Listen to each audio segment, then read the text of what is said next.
Welcome back to Vaguely Adults. We got two vaguely looking adults here today. I'm one of your hosts, Sarana, and I'm Shirley. we got some spicy Halloweeny episodes for the month of October. It's gonna be good. I hope, fingers crossed. But we're gonna be kicking it off with Halloweentown, Yes. the late '90s, early 2000s Disney Channel original classic. Yes. I want to call it a cult classic because I would join a cult and it is classic. Well, one of us has joined a cult, and look at where that's gotten us. So what are your thoughts, feelings? I mean, okay. I wish I could say, well, I haven't seen these movies since I was a kid, but that's a lie. I saw it last Halloween. And we just rewatched it Yeah. last night. Yeah. And we didn't get through the third one, just Yeah, so we saw the first one and the second one. Then I fell asleep somewhere in the middle of the second one, went to shower and came back for the ending. And I was falling asleep at the ending of the second one. Yeah. So. And we had to repeat the movie like 4 times because we kept getting distracted. And one of us cannot concentrate on 2 things at once. Listen, if I'm having a conversation, I want to be present in the conversation. If I'm watching a film, I have to be sitting there focusing on the film, right? It's art. It's pure cinema. Again, I feel like it shows how different we are because you were like fully engaged in the movies yesterday and I was on my phone scrolling. Because you've seen it. And also, that's just me though, even when I haven't seen something. Fair, but my subconscious was working really hard. I've seen all of these movies multiple times, but repression, compartmentalization, wow, that's a hard word, all of that leads to memory loss, for lack of a better word. But you knew because there was parts of you that was like, well, there wasn't parts of you, it was the whole of you during parts of the movie that was like, oh, this is the bad guy, right? He seems like a bad guy. Oh, is he a frog? He seems like a frog. What gave it away? His favorite color being green, him Lime. Obsessing over lily pad green, looking at this woman's eyes that were clearly blue. I think it might have been the croaking that gave it away. Oh, yeah. Maybe. Also, let's just backtrack. Lime ice cream, or should I say like lime sorbet? Big fan. Apparently very judgmental of said flavor. Okay, so the scene in the movie, for context, he brings 2 huge tubs of lime ice cream. He did not say sorbet. He said lime ice cream. This is fair. And was like, yeah, I got these 2 lime ice cream buckets. I hope they're okay. Green is my favorite color. So I'm just like, who the hell brings lime ice cream? Like, who would eat that? That's gross. And I turned to Sarana and I just, I see her raise her hand slowly. And she's like, I mean, lime sorbet is good. Yeah. Lime sorbet is good. Citrusy sorbets are amazing. Citrusy slushies, all that stuff. Like, objectively, they're very refreshing and, very summery and they're a good time. Ice cream, however, I'm not sure. I don't do the ice creams, lactose intolerant. Mm-hmm. Yeah. But the fashion of Halloweentown has come back. Oh, to the T. And I promise she did not purposely dress like this because of Halloweentown, but this is the fashion. This is just how I dress. That for reference, if you are watching the podcast on YouTube, it is full denim on denim. Like, full denim on denim situation going on. And not just denim on denim, we're talking like light denim on denim, which is the early 2000s called. Yes. And they said, hello, we are back. But yeah, as we're watching the movie, the outfits, Sarana just kept going, oh, wait, that's how people dress now. And I'm like, yes. Like, I can name you 3 customers that walked into my store today and were wearing the exact same outfit because it's a very like Brooklyn hipster. And we're in style. Brooklyn. I am. Well, anyway, yeah. So in the spirit of it being Halloweeny time or leading up to Halloweeny time, this movie has some pretty great quotes. It does. They're going to be all out of order between the first and second movie. I did not take notes on the third movie. So, kicking it off. Oh, wow. She's got the beginning of the list, and I've got like 3 other bullet unprepared. points. It's fine. Can you see how organized we are? We totally talk through where this episode was going, how we were going to start off. We are professionals at what we do, clearly. All right. So, Are we going in order? Does it matter if it's in order? I don't think anyone cares. All right, this is fair. The villain's name is Calabar, and I think my favorite line is when the 13-year-old girl like is standing up to him and she's just like, "Listen here, chocolate bar." I feel like that's just peak where my humor comes from. Oh, 100%. The way that this movie has shaped who we are, and it was our gateway into the magical, wonderful world of like Harry Potter and all the mystical. Absolutely. Being. I blame Halloweentown on why my sister is a witch now, but you know. Well, yeah. So the next one, okay. This is when the smaller villain who's trying to impress the 13-year-old girl, I think he's also like 13 or 14, it's not creepy, is like, "Oh, I'm the big cheese around here." Well, okay, smaller villain. He was just the mean extra character. He's like the mean bully. Which, by the way, yes, we love these movies. No, we don't remember anyone's names. Luke. His name was Luke. I okay. remember names. I apologize. I don't remember names. I do love movies, though. But yeah, Luke says, "I'm the big cheese around here," trying to impress her and like, "Oh, I'm cool." And again, this girl, I swear, like she really shaped our generation. Sarcasm is peak. Mwah. Chef's kiss is beautiful. She just goes up to him and she was like, "Well, you know, I was hungry, but then I smelled something stinky. Guess it must have been the big cheese." Ooh, what a burn. It's beautiful. And then this kid trips over a bunch of brooms because they were at the broom store. And he's like, "You're gonna regret it." Like, shut up, Luke. Yeah, really swept him away with that joke. Yeah. Again, do you see where my humor comes from? Let's see. Then we got Dylan, the little brother. Or, no, I guess he's an older brother, but he's shorter than all of them, so I call him the little brother. I mean, physically, he was the little brother. Yes, this is fair. I think it proves insanity is hereditary. Which, yeah. Yeah. Story checks out. But then he also says, "I hope it just skipped the male generations," or something like that. Yeah. There was instances of some strange toxic masculinity, but again... a lot of instances. Like, it's like prominent throughout the movies, because I remember you going multiple times, "Wow, the toxic masculinity hurts." Yeah, there is one scene in the beginning where they're trying to run away to get to Grandma, who is waiting for her magic bus to go back to Halloweentown, and the older sister is obviously running away. A little brother comes along and he's like, "Well, I'm the man of the house and I have to, like, you know, take care." It's a single mother household. Their father figure passed away or whatever. And it was just, I mean, late 90s, early 2000s. I get it. Scripture was bad. Like, scripture was different back then. Oh, silence, please. No, oh my gosh, we are recording. I never get text. Except every time we record, you always start dinging. It's amazing. It's amazing. But yeah, the toxic masculinity is another thing. But we're just going to brush over it real quick and acknowledge that it's in this movie. But we just enjoy it otherwise. Like, otherwise, it holds up surprisingly well as like a feel-good Halloween, little treat. Yeah, I'm trying to see. Okay. This makes sense. So usually they kill off the mother character. And so I was pretty surprised that it was a single mother household and the father was the one who like passed away or was not in the picture. And like part of me, like growing up, I didn't really think much about it. But right now I'm looking up the writer and it's a woman writer. Oh, and makes I'm sense. like, strong female empowerment with a dash of toxic masculinity. Yeah. I mean, there's also a male co-writer, but I feel like that says a lot about it being a single mother household. Oh, for sure. And then, like the males have to throw in the little sprinkles of, "Oh, we're here. Right. Look at us. Pay attention." Apparently, I think she also wrote Rugrats. Interesting. Oh my God. Not us being the same person.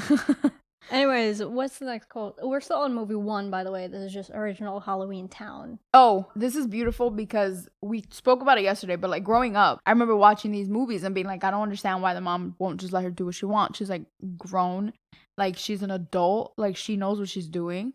And I look back at the movies now and the whole time we're just like, wow, what a misbehaved child. If you don't, it's like past your bedtime. Like, what are you doing? There's a part where she's like, "Mom, I'm 13." And we're just like, "Oh my God, look at this little baby." Which was the next quote. Yeah, she literally goes, "I'm 13, okay? I'm practically a grown-up." And I remember being a kid and being like, hell yeah. You tell her. You tell her, yep. And now I'm just like, bitch, if you don't sit down and respect your damn mother. Ooh, the family dynamics are different than what we're used to, for sure. Yeah. I mean, it's also just wild, like, growing up watching these and having one thought and then being an adult and rewatching it and being like, why did I think that growing up? Hold on, small intermission. Gotta borrow this for a quick second. So the little puppy is by the door. This footage will be inserted after, but I'm just gonna go open the door. You can get this back. I'm here to open the. Excuse me. Excuse me. It was a trick. She's tricked you. Hey, Annie.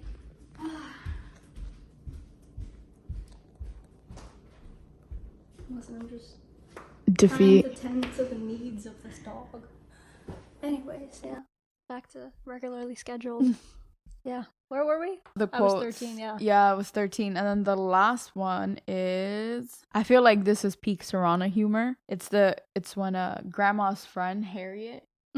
Grandma finally gets to Halloweentown with and she's like coming off the bus and she accidentally bumps into a woman and the woman turns around and she's holding a basket of muffins.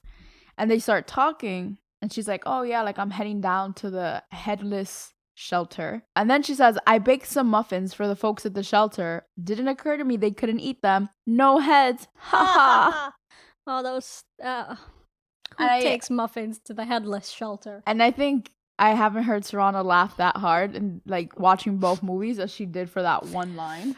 It was a good line. What can I say? But yeah, shifting into the second movie, the premise of this one is that they come back to Halloweentown and everything's dull and gray and all the Halloween spirit is just sucked out of them because Calabar is getting his revenge or whatever. And well, it's called Calabar's Revenge, so it's safe to assume Calabar is getting his revenge. But it's his son this time. Da-da! What a plot twist. Spoiler alert. Yeah. Damn. Oh, sorry. Yeah, this came out in like 2001. If you've not seen it, we apologize. Thought a decade was enough time to yeah. Anyways, so everything's pretty much the opposite. So there's this cab driver who is a skeleton who's really like wonky and quirky and all that stuff. Well, basically just bat crap crazy. But he turns into like this old, I want to say senile man. Yeah, like this super docile, slow moving 30-something-year-old man. He definitely was like in his 90s, let's be honest. Okay. Mentally, yeah. Okay, yeah. So the kids get into the cab and one of them goes, well, you were just skin and bones, except for the skin. And that got me so good because you're talking to a skeleton who was driving a cab and now he has flesh and it's just, Who didn't know that he was just bones because he starts looking at himself like what? I didn't have a no skin. Yeah, what a time. The next one's quite short because I just pulled the punchline of it. I forget what was going on, but Dylan just goes, I was hoping for social interaction. I think they were at the party. He was talking to the girl who was dressed up as a vampire. No, the mom tells Dylan that she just got invited to go to the high school costume party. Okay, close enough. I was in the area. And the little sister is like, oh, can I come too? And the mom is like, no. She's like, I completely forgot. You should be in bed by now. And Dylan is like, it's fine. I'll stay home and babysit her. I was just hoping for a little social interaction, but whatever. Yeah. Felt that real hard. I did not. Felt that because, COVID. No, I did not. I'm good on the social. This is plenty of social interaction for me. This is all of my social interaction. All right, that's fair. I work a job where I talk to like 200 people a day. Need to know if you comment, subscribe, do all the things. Like, we really appreciate it because that is the social interaction that I feed off of. That was a very smooth segment. It was a very smooth. The ego is what I feed, but we're doing pretty good. I feel like we're doing pretty good with reminding people, even though you don't need reminders. All three of you really appreciate you. But the last one I've written down for movie 2 is I'm in control of my own future and you're not in it, which she says to Cal. Oh, I was in the shower. Which is her future husband in real life. They're married, which is just so funny. Like, if you know the context of all of what's gone on from when they filmed the movie to where they are today. I just think that line's very tickles your fancy, if you will. Yeah, he's together. He's in her future, and they're married, and I think they have a kid also. I did not do further research, so she's on TikTok. That's I why did know. not do further research, so. But yeah, I just enjoy these movies, even though my subconscious is the only part of me that remembers it. I think it lets me relive those like childhood emotions of being excited for Halloween and like just the lore behind a lot of these spooky things and like believing in ghosts and goblins and like pixies and Nymphs. yeah, all of the things. Yeah. Like, I enjoy Halloween. I'm not one of those, like, Halloween heads who go all out. I don't go all out on anything. Yikes. I feel called out. I'm gonna send Sarana pictures, and if she feels generous, she might put them on the video. You know, last time, I can't recall which episode it was, but we were going to insert pictures of things, and then I wrote in, like, the little caption on the bottom, Shirley did not send said pictures and references, so I apologize. If that happens again, now you know. But yeah, I'll probably remind her, and you'll get pictures of her past Halloweens, decorations that she's done for like birthdays and stuff, just to show the stark difference of who we are as human beings. The extraness that is my Leo sun. Yeah. But yeah, I feel like the movies on their own stand out really well. Like they The hold first up. three. Yeah, we don't talk about once Marnie gets replaced, but So sad. These hold up. And she got replaced for such a dumb reason. Like, she talks about it now. I think she has a TikTok where she talks about how she was willing to do that project and the one that she was wrapping up at the same time, but Disney was like, nah. So here's new Marty. Anyways. Yeah. But yeah, like, these movies stand up really well. Watching them as an adult is very different as watching them as a kid. I feel like you get more out of it. I also relate more to the parents and the grandma. Yeah, and also like, I don't know what that says about us. that we're a mom and a grandma. But you know, it's not as drastic as I've been rewatching Degrassi with my sister. And when I tell you, there are characters that I related to growing up that I was like, this is my favorite character. Like, yeah, you tell them, you go about your business. And I'm watching it as an adult, and I like the characters that I hated as a kid. And I'm like, oh, I hated them because they were me. Like, I related too closely to these characters, and like what that says about my mental health as a child, we're not going to talk about that. But like, there's one character, right? Ali Bandari. I know it's like completely like irrelevant to Halloweentown, but it just came to my mind. Ali, she is this little Indian girl in a school of white people, and she's trying so hard to fit in with the white people. And I remember growing up, #relatable. I remember growing up being like, oh my God, I hate Addie. Like, why she's so try hard. Like, she's so dumb. She's so this. Then I'm rewatching it as an adult, and her parents are like nagging her about going to school and being good at this, and the pressure is crazy, and she's just trying to fit in with her white friends. But you know, because she's a person of color, like, it's not as easy to fit in with them because her rules are different from the rules that they have. Her experiences are different from the experiences that her friends have. And now as an adult, I'm watching it, and I'm like, I turned to my sister and I'm like, dude, this is us. Like, Allie was me growing up, minus the like honor student thing. But I was like, I think I checked those boxes. I get it. I mean, I was an honor student till I wasn't. Yeah. But that was college. Yes. That was the harsh realization. No, but it all ties in, like, because like Halloweentown is this, like, I mean, it's a period piece now. It's more than 2 decades old at this point, and whilst I do still feel very sentimental feelings for this film, this series, just the first 3, again, to clarify, just the first 3. There are little things that I could nitpick at, because that she did nitpick at.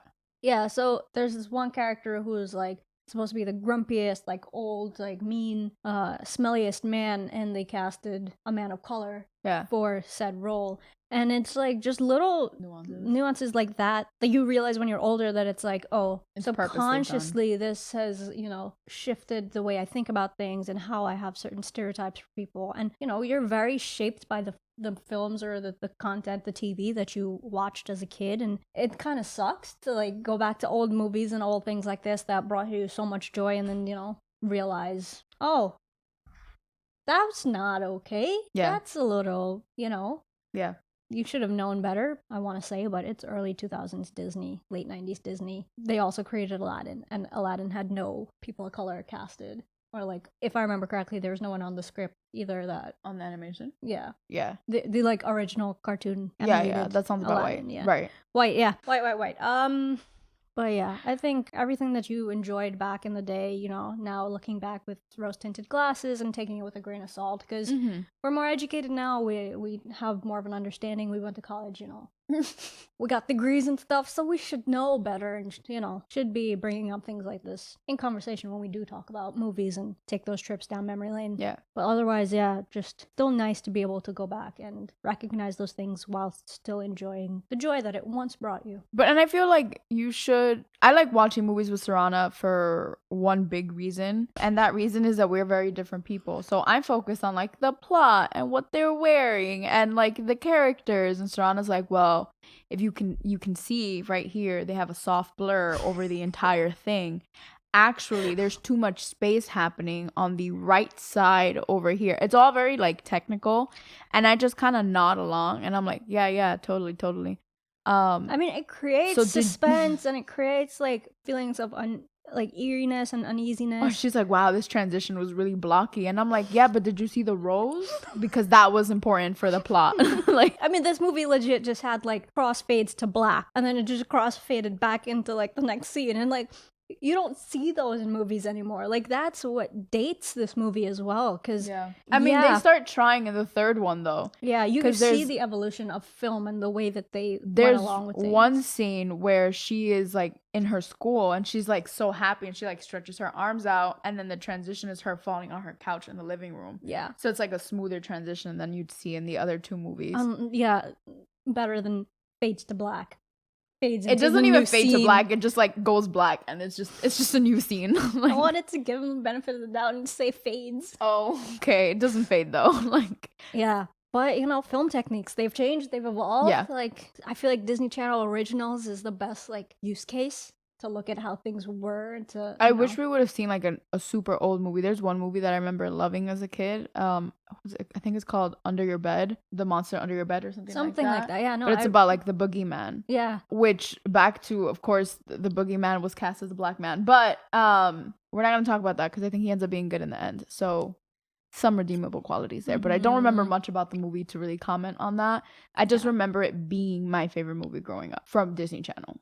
Yeah. I mean, I was very much a Disney Channel kid. Oh, yeah. Yeah. But, as things are, you grow up and you realize, unfortunately, you realize just how not good things actually are. Yeah. But, in the spirit of Halloween, hope you're staying spoopy. Hope you're, staying safe and staying hydrated and getting vaccinated if you can, because things are still kind of rough out there. Yeah. So, as always, do all the things. We always appreciate it. And we'll catch you guys next time.